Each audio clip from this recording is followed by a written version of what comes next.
श्री शिव महापुराण विदेश्वर संहिता 7वां अध्याय। शिव जी द्वारा विष्णु जी को स्वामित्व प्राप्ति। श्री महादेव जी ईश्वर बोले, हे पुत्रों, तुम कुशल से तो हो, कहो हमारे शासन में सर्वत्र शांति तो है ना। मैंने सुना है कि ब्रह्मा और विष्णु परस्पर युद्ध कर रहे हैं और तुम लोग बड़े दुखी हो। अच्छा, तो मैं अपने कुछ गणों को वहाँ भेजता हूँ, तुम लोग चिंता ना करो। ये कहकर शिव जी ने अपने 100 गणों को वहाँ चलने की आज्ञा दी। साथ ही स्वयं महादेव जी भी अपने भद्र रथ पर आड़ू हो परिकर बांध चलने को तैयार हुए। देवताओं सहित इंद्र भी उनके साथ हुए। वहां पहुंच शिव जी आकाश मंडल में बादलों में छिपकर ब्रह्मा विष्णु का युद्ध देखने लगे। उनके सैनिकों ने भी अपने वाद्यों को बजाना बंद कर कोलाहल शांत कर दिया और शिव जी का ही अनुगमन किया। देखा तो ब्रह्मा और अच्युत भगवान श्री विष्णु परस्पर युद्ध कर रहे हैं, जबकि इन एक दूसरे से प्रयुक्त होते ही त्रैलोक के भस्म हो जाता है।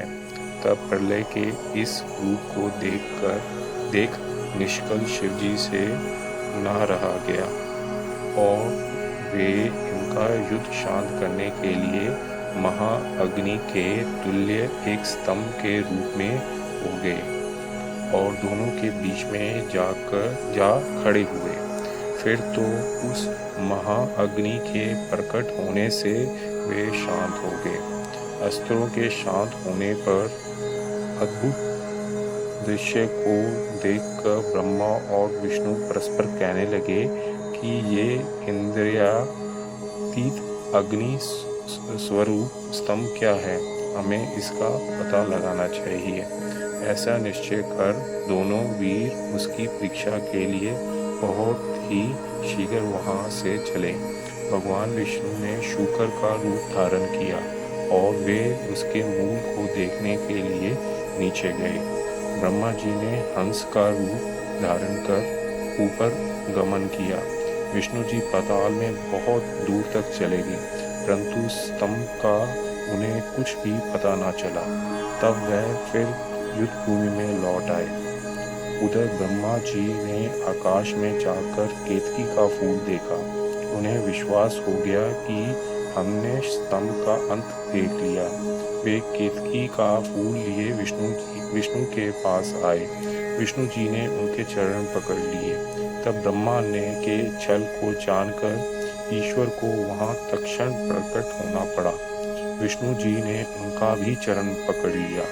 विष्णु जी की महानता से ईश्वर प्रसन्न हो गए। उन्होंने कहा, विष्णु, तुम बड़े ही सत्यवादी हो, अतः मैं तुम्हें अपनी समानता प्रदान करता हूँ। 8वां अध्याय। भैरव उत्पत्ति तथा ईश्वर का ब्रह्मादिकों पर अनुग्रह। श्री नंदिकेश्वर बोले, उस समय जो महादेव जी को ब्रह्मा जी पर क्रोध आया तो उन्होंने अपनी बाहों के मध्य से भैरव नामक एक अद्भुत पुरुष को प्रकट कर दिया, जिसने नमस्कार कर उनकी आज्ञा मांगी। शिव जी ने आज्ञा दी, तुम अपनी लपल पाती तलवार से ब्रह्मा जी की पूजा करो। ये आज्ञा पाते ही श्री भैरव जी ने ब्रह्मा के केश जा पकड़े। ब्रह्मा थर थर कांपने लगे। भैरव जी ने शीघ्र ही ब्रह्मा का मिथ्याभाषी 5वां सिर काट लिया। फिर इन्होंने उनके और सिरों को भी काट लेना चाहा। ब्रह्मा जी भैरव के चरणों में गिर गए। ये देख विष्णु जी ने अश्रु त्यागते हुए बालकों के समान शिव जी के चरणों का आश्रय लिया और हाथ जोड़कर ये प्रार्थना की, प्रारंभ में भी आप ही ने कृपा कर इन्हें 5 सिर प्रदान किया था, अतः इन्हें क्षमा कर प्रसन्न हो जाइए। शिव जी अपने गणों के मध्य जा प्रकटे। उन्होंने भैरव को मना कर दिया। फिर एक शेर कटे ब्रह्मा से बोले, तुम अपनी प्रतिष्ठा और ईश्वर तत्व के लिए छल किया, अतः अब तुम सत्कार, स्थान और उत्सव से विहीन किए जाते हो। ब्रह्मा जी शिव जी को हे स्वामिन, हे वरद कहकर अपना 5वां शेर मांगने लगे। ईश्वर ने कहा, अराजकता के भय से मैं विश्व स्थिति को बिगड़ने ना दूंगा। हे पुत्र, जो अपराधी है उन्हें तुम दंड दो, लोक मर्यादा का पालन करो। मैं तुम्हें वर देता हूँ कि अब आज से तुम गणों के आचार्य हुए, वही तुम्हारा सत्कार होगा, कोई भी यज्ञ तुम्हारे बिना पूर्ण ना होगा।